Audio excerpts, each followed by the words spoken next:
নমস্কার, মাই ডেলি ব্লগে আপনাদের সবাইকে স্বাগত। আজ দেখুন সন্ধ্যা থেকে কীরকম হারে বৃষ্টি নেমেছে, প্রচণ্ড। আর আমাদের উঠোনটার অবস্থা দেখুন, শুধু মানে এত খারাপ অবস্থা কি বলবো আপনাদেরকে।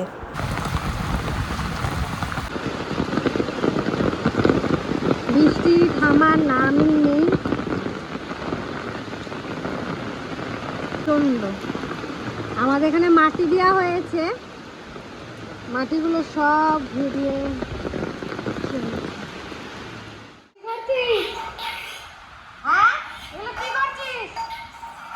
মুড়ি কই, মুড়ি মুড়ি কই, হ্যাঁ ওই যে মুড়ি দাও, মুড়ি দাও।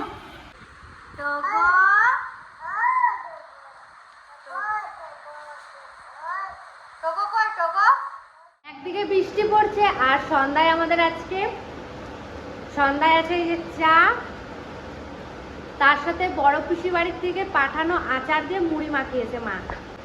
এই যে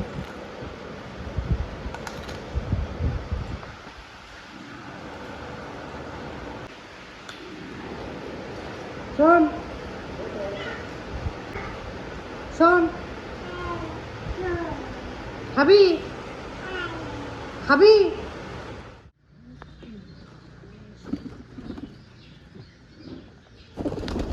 খা খা খা খা খা খা,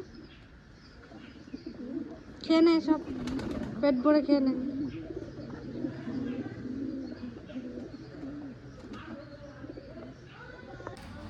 সকাল সকাল তো ভিডিওটা হালকা শুরু করেছি, আর এখন যাচ্ছি কাকার কাছে। কাকা জল নিতে ভুলে গেছে, আর কাকা তো বাড়ির থেকে জল নিয়েই যায়, ওই জলগুলোই খায় বাজারে। তো এই যে বাবা 4 বোতল বড় বড় নিয়ে যাচ্ছি, চলুন বাজার থেকে একটু ঘুরে আসি আমি আর ভাই।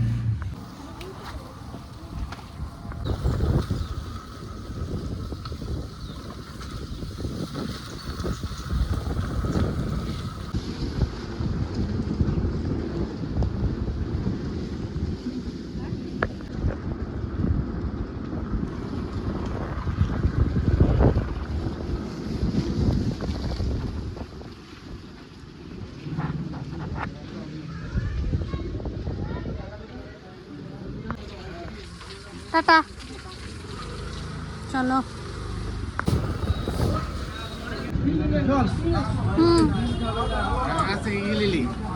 কিছুই নেবো না, জল দিতে আসছে।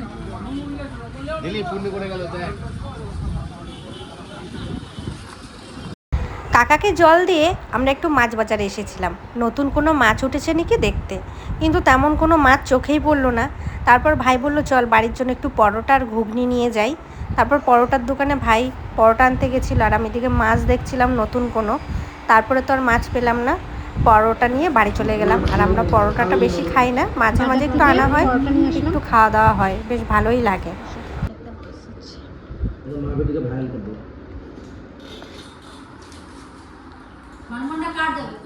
নমস্কার, সারাদিনে একটু একটু করে আপনাদের সাথে সমস্ত কিছুই তুলে ধরেছিলাম। এখন বাজছে 7:30। তো আমার শরীরটা খুবই খারাপ, মানে খুবই খারাপ। আমার মুখ চুপ দেখে কথা শুনে বুঝতেই পারবেন আমার জ্বর হয়েছে, খুবই ক্লান্ত।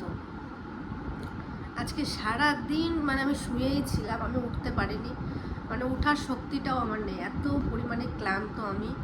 মানে কীরকম লাগছে আমি নিজেও বুঝতে পারছি না। ডাক্তার দেখিয়েছি, এখন অনেকটা ভালো আছি। শুয়ে শুয়ে ভিডিওর কমেন্ট দেখছিলাম আর কিছু কমেন্টের উত্তর দিচ্ছিলাম। কিছু কমেন্ট চোখে পড়েছে, মানে এত পরিমাণে খারাপ, মানে এত পরিমাণে খারাপ, মানে না বলে থাকতে পারছি না। মানে ভেবেছিলাম, আমাকে অনেকেই বলেন রিয়া এসব কমেন্টের উত্তর তুমি দেবে না, কানও দেবে না, কিন্তু এই কমেন্টটা দেখার পর আমি আর চুপ থাকতে পারছি না। আমারও একটা মন বলে কিছু আছে। মানে এত জঘন্য একটা কমেন্ট করেছেন, মানে কি বলবো। কমেন্টটা কে করেছে তার নাম আমি আর বলছি না, কিন্তু কমেন্টটা এসছে এরকম যে তোমার বাবা টাকা চেনে আর তোমরা টাকার লোভে কলকাতা গেছো, ওই জেঠু তোমাদের টাকা দিয়েছে, এত এত গিফট দিয়েছে, সেই লোভে গেছো, নাহলে তো তোমরা কখনো যেতে না ওই কামান্ডো মামার বাড়ি বা জেঠুর বাড়ি, কখনো যেতে না। মানে এত খারাপ লাগলো এই কমেন্টটা দেখে, কি বলবো আপনাদেরকে। মানে মানুষ শুধু টাকা আর খাওয়ার উদ্দেশ্যেই কারোর বাড়িতে যায়, আমি কি আমার বাড়িতে খেতে পারি না? আর টাকার কথা কি বলবো আপনাদের, টাকা দিয়ে যদি সব হতো তাহলে এত জেঠু আমাদেরকে ভালোবাসতো না। জেঠু একটা ভীষণ ভালো মনের মানুষ, জেঠু মানুষ চিনতে খুব ভালো পারে। আমরা যদি অত টাকারই লোভ করতাম, জেঠু আমাদের অত ভালোবাসতো না। আর জেঠু আমাদের এত ভালোবাসে সেটা দেখে আপনার হিংসা হচ্ছে, আমি বলবো। জেঠু আমাদের এত ভালোবাসে, আমাদের এত কিছু দিচ্ছে, সেটা দেখে আপনার হিংসা হচ্ছে। আপনার হয়তো কেউ এরকম দেয় না বা কারোর কাছ থেকে কিছু পান না, তাই জন্য হিংসা হচ্ছে, তাই পরে পাচ্ছে, এত মজা করছি আমরা, সেগুলো আপনি নিতে পারছেন না। অনেকে আবার কমেন্ট করেছেন যে তোমার ঠাকুমার জন্য তো কিছু আনতে পারতে কলকাতার থেকে। আমরা দেখুন কেনাকাটা কিছুই করিনি। হ্যাঁ, ওই প্যান্টগুলো কিনেছিলাম আমি, আমার খুব ইচ্ছে করছিল যে ওই পিসা বাবাদের জন্য ছোট ছোট কিছু প্যান্ট নিয়ে যাই, ওখানে জিনিসের প্রচুর দাম। তারপর আমার ঠাকুমাকে তো আমি দিতেই থাকি, সেটা তো আপনাদের ভিডিওতে আমি শেয়ার করি। একবার কিছু না দিলে এত খারাপ হয়ে যায় আমি, মানে একবার কিছু দিতে পারিনি তার মানে আমি খারাপ নই। আবার কিছু কিছু মানুষ আমাকে খুব ভালোবাসা দিয়েছেন, তাদের জন্য অসংখ্য ধন্যবাদ। আর ওই কমেন্টটা যে করেছে, মানে আমার মনে হচ্ছে তার মানে পুরো কমেন্টটাই এখানে তুলে ধরি। এরপরে যদি ওই লোকটা এরকম বাজে কমেন্ট করে, আমি সোশ্যাল মিডিয়াতে পুরো তুলে ধরবো, ওনার পরিচয় সহ সব কিছু আমি দেখাবো। না বললে নয়, আমাকে ক্ষমা করে দেবেন। কিন্তু আপনারাই দেখুন এরকম বাজে একটা কমেন্ট করেছে আমাদের ফ্যামিলিকে নিয়ে, ওই জেঠুর সম্পর্কে। মানে ভীষণ গায়ে লেগেছে কথাটা। একটু শরীরটা ঠিক হোক, আমি ভালো ভালো ভিডিও দেওয়ার চেষ্টা করব। অনেকে আমার পড়াশোনা নিয়ে অনেক কিছু জানতে চেয়েছেন, আমি পরের ভিডিওতে বলার চেষ্টা করব যে আমার পড়া কত দূর, আমার পড়া কি কমপ্লিট হয়ে গেছে, আমি এখন কি করতে চাই পরে, সবই আপনাদের সাথে শেয়ার করব। কারণ আপনারা আমার ভালো খারাপের সাথী, আর একটা মনের ইচ্ছা খুব তাড়াতাড়ি পূরণ হতে চলেছে। মানে ওই জিনিসটা আপনাদের সাথে শেয়ার করব খুব শিগগিরই। বাবা মার সাথে কথা বলা হয়ে গেছে, আমি কিছু করার আগে আমার বাবা মাকে একটু বলে রাখি। আমি চেষ্টা করি সবার পাশে থাকার, সবার সাথে থাকার। আর আমার এখান থেকে যেটুকু ইনকাম আসে, আমি চেষ্টা করি আমার পুরো ফ্যামিলিকে আমি খুশি রাখার চেষ্টা করি। বাড়তি মানুষদের যেগুলো আমি হেল্প করি, আমি কিন্তু বেশি ভিডিওতে তুলি না, এটাই আমার সবথেকে খারাপ। আমি এবার থেকে ভেবেছি সমস্ত কিছু ভিডিওতে তুলবো। আপনারা অনেক খারাপ কমেন্ট করেন যে বাড়ির মানুষকেই শুধু দাও, বাইরের তো কাউকে দাও না। আর বাইরের মানুষকে দিয়ে সেই ভিডিও করলে আবার বলে কি এগুলো আবার লোক দেখানোর কি আছে, মানে কোন দিকে যাবো আমি বুঝতে পারছি না। আমি এবার থেকে ভেবেছি দেখাবো। যারা এরকম বাজে মন্তব্য করবেন করুন, কমেন্ট বক্স খোলা আছে, যা ইচ্ছে বলুন। আর আপনাকে বলছি এরকম আরেকবার যদি বাজে কমেন্ট আসে, আমি পুরো সোশ্যাল মিডিয়াতে আপনার নামটা তুলে ধরবো। আর আপনার ফেসবুকের পেজটাও আমি দেখলাম, আপনি কি ধরনের মানুষ, অনেক নোংরা নোংরা কমেন্ট করেন, ওই কমেন্ট উদ্দেশ্য করে আপনার ফটো আমি লাগাবো, এরকম আমি বলে দিলাম আজকে। তো জিনিসটা খুবই খারাপ, এত নোংরা নোংরা কমেন্ট করেন উনি, মানে ইউটিউবে করে না, উনি আবার ফেসবুকে এত নোংরা, এত জঘন্য, মানে আমার তিতলি ছোট বোনটাকে উনি ছাড়েন না, এত জঘন্য কমেন্ট করেন। সেগুলো আমি স্ক্রিনশট সব রেখে দিয়েছি, আমি সেগুলোও আপলোড করব। আজকে এটা আমি বলে রাখলাম।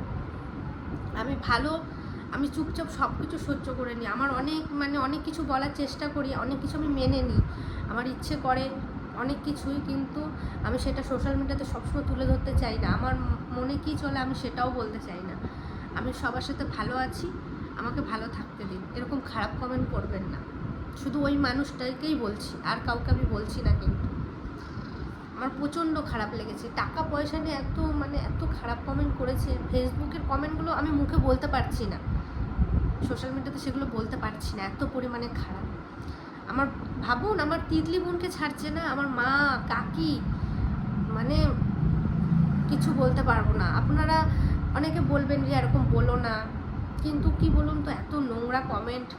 মানে আমি কলকাতায় যে গেছি, ওনার মনে ভীষণ বড় লস হয়ে গেছে। এমনিতেই তো আমি বাড়ির থেকে তেমন বেরোই না, আমি সবসময় চাই আমার বাবা মার সাথে ঘুরতে। আমার বাবার টাইমটা একটু কম হচ্ছে ঠিকই, আমি মেনে নিই, আমার বাবার পরিস্থিতিটা আমি মেনে নিই। বাবা আমাকে সবসময় চেষ্টা করে আশেপাশের ঘোরাতে নিয়ে যায়, সেগুলো হয়তো বেশি আপলোড করা হয় না। কিছু কিছু মুহূর্ত আমরা নিজেরা পার্সোনালি এনজয় করি, ওগুলো তোলা হয় না, তাই অনেকে খারাপ কমেন্ট করেন। আমরা খুব শিগগিরই আবার ঘুরতে যাব, একটু শীতটা পড়ুক। আর কি বলবো, এখানেই শেষ করছি। আমার যদি কিছু ভুল বলে থাকি আমাকে ক্ষমা করে দেবেন, তো আমি আর চুপ থাকতে পারলাম না।